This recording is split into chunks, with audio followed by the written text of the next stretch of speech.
Dictation start होगी 5 second बाद।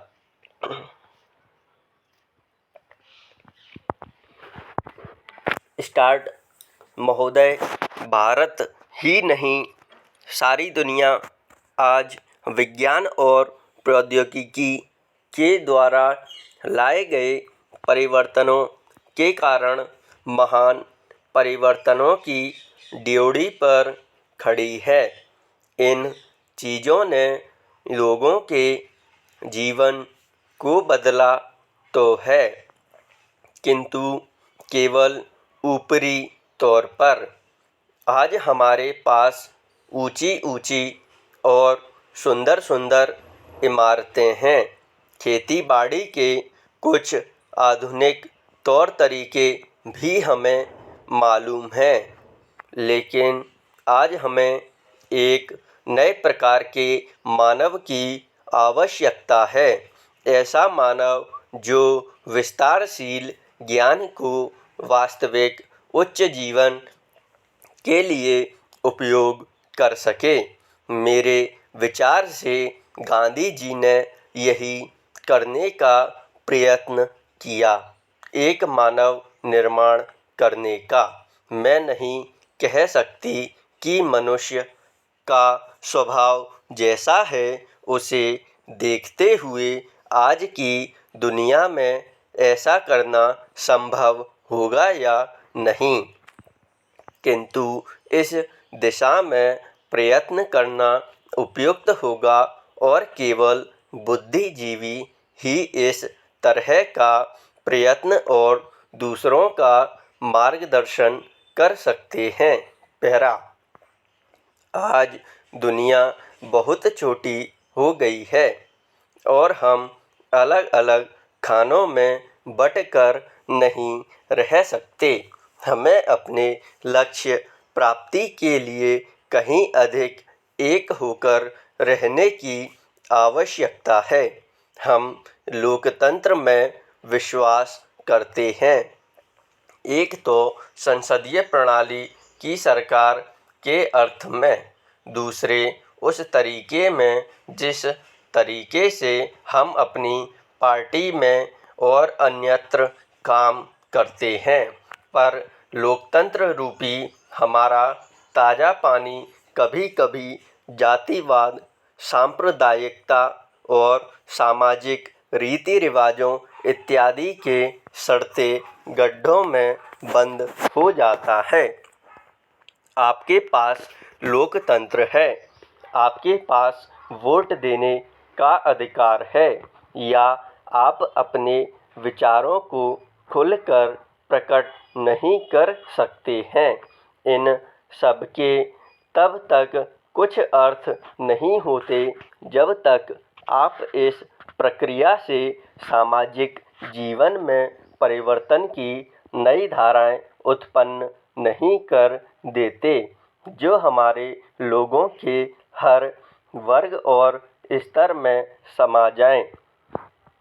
प्रस्ताव पास कर देना बहुत सरल है, पर उसका कार्यान्वयन करना सरल नहीं। पैरा, हम जानते हैं कि स्थिति या पद में कुछ लोगों का निहित स्वार्थ हो जाता है और कुछ का किन्हीं दूसरी चीज़ों में, लेकिन सबसे बड़ा निहित स्वार्थ है भय।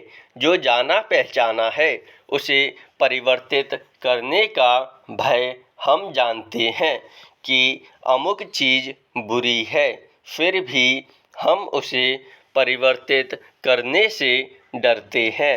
लेकिन आज हम इस तरह बड़े बड़े परिवर्तनों के बिना वास्तव में जीवित ही नहीं रह सकते। हम परिवर्तन लाएं कैसे? हम लोगों को इस बात का कैसे विश्वास दिलाएं कि परिवर्तन आवश्यक है? पैरा, महोदय, पिछले कुछ वर्षों में सभी राजनीतिक दल किसी न किसी तरह से जनता से दूर हो गए हैं। आज हम और आप दोनों अपनी जड़ों को फिर से जमाना होगा। जनता से प्रेरणा लेनी होगी। हमें जनता की आकांक्षाओं, उसकी मांगों और इसकी आवश्यकताओं के अनुसार चलना होगा। अपने देश के विशाल आकार के कारण यह बहुत बड़ा काम है, लेकिन उस आदमी के लिए कुछ भी असंभव नहीं है जिसने कुछ करने के लिए कमर कस ली हो। कुछ देशों में लोग चढ़ने के लिए पहाड़ों की ऊंची ऊंची चोटियों की तलाश में रहते हैं ताकि उनके मन और काम की चुनौतियों का समाधान हो सके।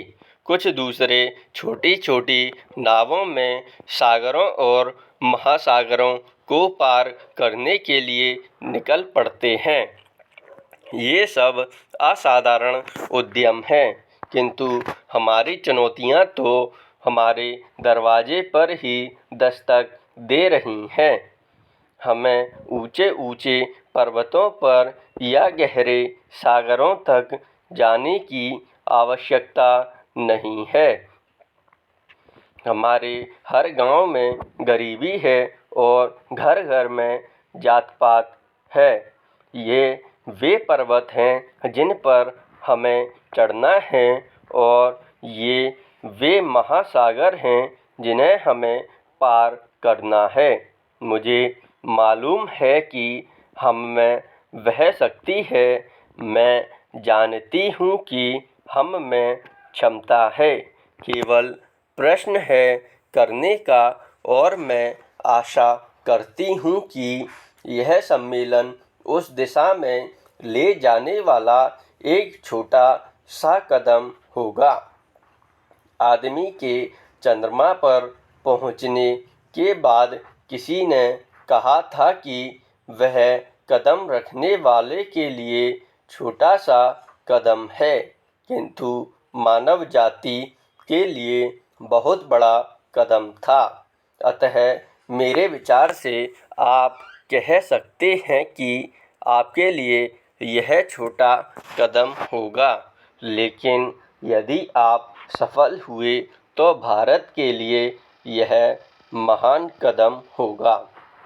पैरा, मैं आशा करती हूँ कि आप इसे ध्यान में रखेंगे और दूसरों में उत्साह पैदा कर सकेंगे, क्योंकि किसी भी तरह की उपलब्धि के रास्ते में सबसे बड़ी बाधाओं में से एक है हमारे बुद्धिजीवियों, हमारे पत्रकारों इत्यादि में व्याप्त अविश्वास की संदेह वृत्ति। इस बाधा को हटाना होगा। हमें अपने उत्साह को पुनः स्थापित करना होगा और उससे उत्पन्न वह साहस, धैर्य और संकल्प शक्ति जो उन बहुत सी चीज़ों को प्राप्त करने के लिए आवश्यक है, जो हमें जीवन प्राप्त करनी ही चाहिए। जब कभी राजनीतिक जीवन और बौद्धिक जीवन में निकट का संबंध रहा है तो दोनों को लाभ पहुंचा है। स्टॉप।